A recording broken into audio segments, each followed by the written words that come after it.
Hello everyone. क्या आपको लगता है ट्रेडिंग बस लक का गेम है? नहीं। चलिए आज हम समझते हैं ट्रेडिंग में एक्चुअल वर्क क्या होता है।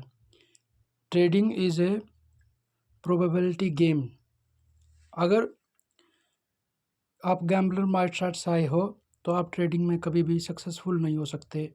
एज ए बिगिनर ट्रेडर सभी ये गलती करते हैं, उनको लगता है कि ट्रेडिंग कोई लक का गेम है, जबकि बड़े से बड़ा ट्रेडर भी ये जानता है कि ट्रेडिंग एक प्रोबेबिलिटी का गेम है।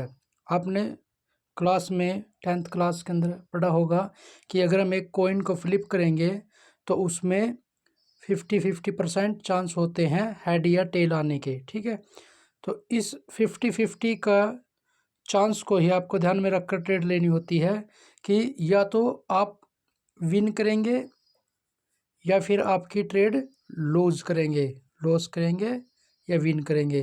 इन दोनों के चांस ही 50-50 होते हैं। ठीक है, तो आपको हमेशा ध्यान रखना है कि ट्रेडिंग एक प्रोबेबिलिटी का गेम है, प्रायिकता का गेम है। अगर आप 100 ट्रेड कंटिन्यूस लिए तो उसमें से आप अगर 60% यानी 60 ट्रेड भी आपकी करेक्ट हो रही है तो आप बहुत अच्छे ट्रेडर हैं। मार्केट में हर सेटअप काम करता है। आपको सिंपल प्राइस एक्शन पर हैमर, शूटिंग स्टार और ट्रेंड लाइन, जो चैनल में ट्रेंड लाइन,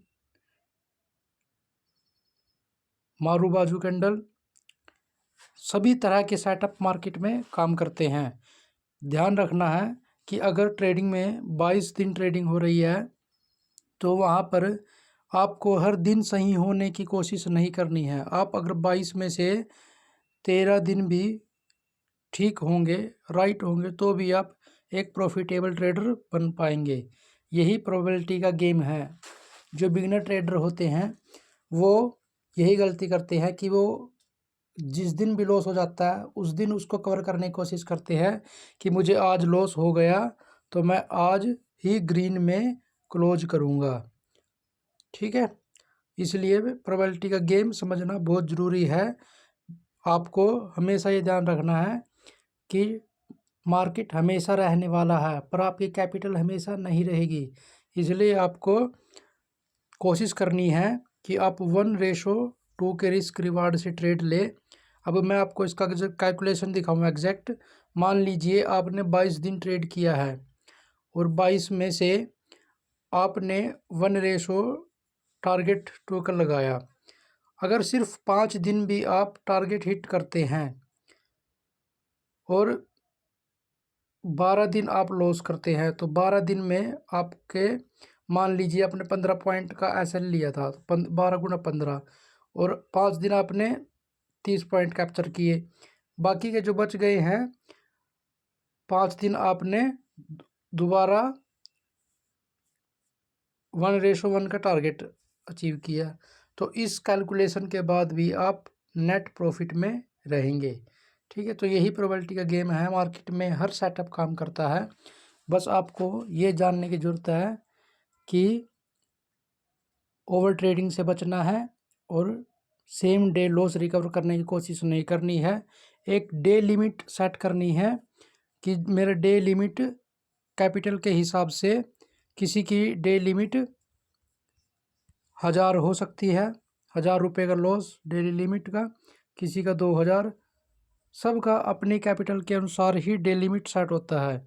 आपको भी अगर आप बिगिनर ट्रेडर हो तो सबसे पहले अपना प्रतिदिन का लॉस निर्धारित करना है कि कुछ भी हो जाए, अगर मैंने 3000 का लॉस मैं अफोर्ड कर सकता हूँ तो इससे ऊपर मैं लॉस नहीं करूँगा। और एक और चीज़, जितना आपका लॉस डिसाइड है कम से कम उतना ही टारगेट आपको ज़रूर अचीव करने के लिए देखना है। मान लीजिए आप 1000 रुपये का रिस्क पर डे ले रहे हो तो आपको 1000 रुपये का ही प्रॉफिट कम से कम करने की कोशिश करनी चाहिए। तो प्रोबेबिलिटी का गेम हम जिस पे बात कर रहे थे कि ट्रेडिंग लक का गेम नहीं है। यहाँ पर आप लॉन्ग रन में जब जाओगे तो आप देखोगे कि आप मंथली 22 में से 22 दिन ट्रेडिंग होती है, और 22 दिन में अगर आप डेली सिंगल लॉट से एक ही ट्रेड कर रहे हो तो आप 13 या 14 दिन भी अगर सही हो जाते हो तो आपका विन रेट बहुत अच्छा है। इसमें कोई भी डरने की, घबराने की ज़रूरत नहीं है, और बार बार सेटअप चेंज करने की ज़रूरत नहीं है। अगर आप हमारे इस नए चैनल को फॉलो करना चाहते हैं, अगर वीडियो को अच्छा लगे तो ज़रूर फॉलो करें, और वीडियो पर लाइक कमेंट ज़रूर करें नेक्स्ट टॉपिक के लिए कि आप नेक्स्ट टॉपिक्स किस चीज़ पर वीडियो चाहते हैं। धन्यवाद।